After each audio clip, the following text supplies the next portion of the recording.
touch. Touch is actually, it's actually wild. Because touch is the one thing that as human beings we need in order to be psychologically sound. There's studies that have been made that show that children that haven't received touch then grow up with deep traumas psychologically. And when we think about it, we live in a world where touch has become medicalized. Touch has become legalized. People are scared of touching each other because it might just bring them into a lawsuit. This is actually the world we live in, which is kind of daunting, because touch is one of the most important things we need as humans. And it's not even physical touch, right? Have you ever said, I was so touched by that piece of music, or what you told me touched me, right? When we have these experiences that are so deep and profound that vibrate inside of us, we actually use the word touch.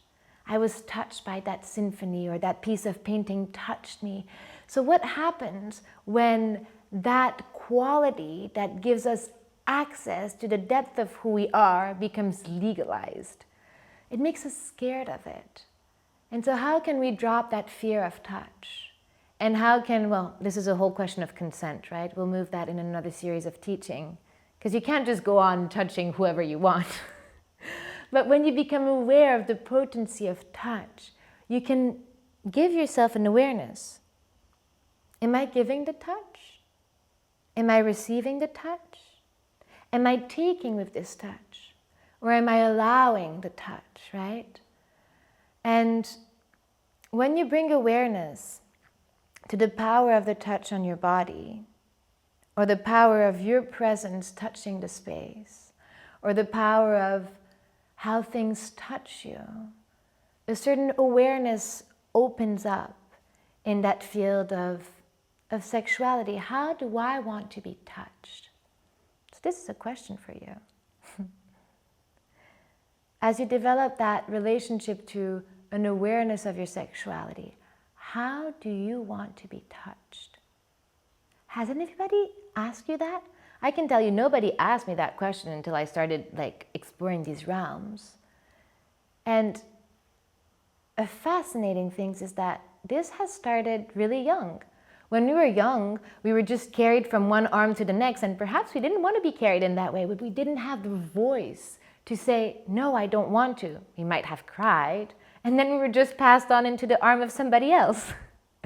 And so what has happened is that we allow touch that might not feel wonderful to us. And as we move into this relationship of being conscious about sexuality, the invitation is, how can you discover how you want to be touched? Ask for it, so it may be wonderful. And it's not just physical touch. It can be emotional touch, or you want to be touched because you want somebody to tell you a story. And how can you actually allow that to come into your body? And on a practical level, ask for what you want.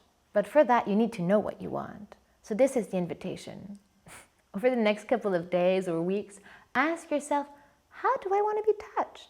And how you want to be touched by your mother is different than how you want to be touched by your lover, is different how you want to be touched by a piece of music. But to bring that awareness into it.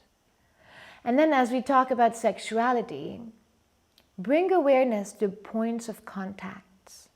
So when you're touching your own body or the body of your partner or your lover, how can you bring all of your awareness to the point of contact? I'm bringing all of my contact, all of my consciousness, all of my awareness to my hand touching my arm, and the feeling of my arm receiving the touch of my hand.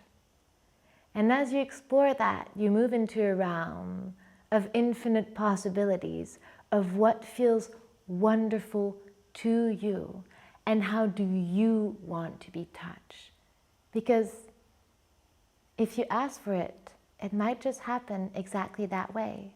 So this is the invitation to allow yourself to discover how you want to be touched and to ask for it.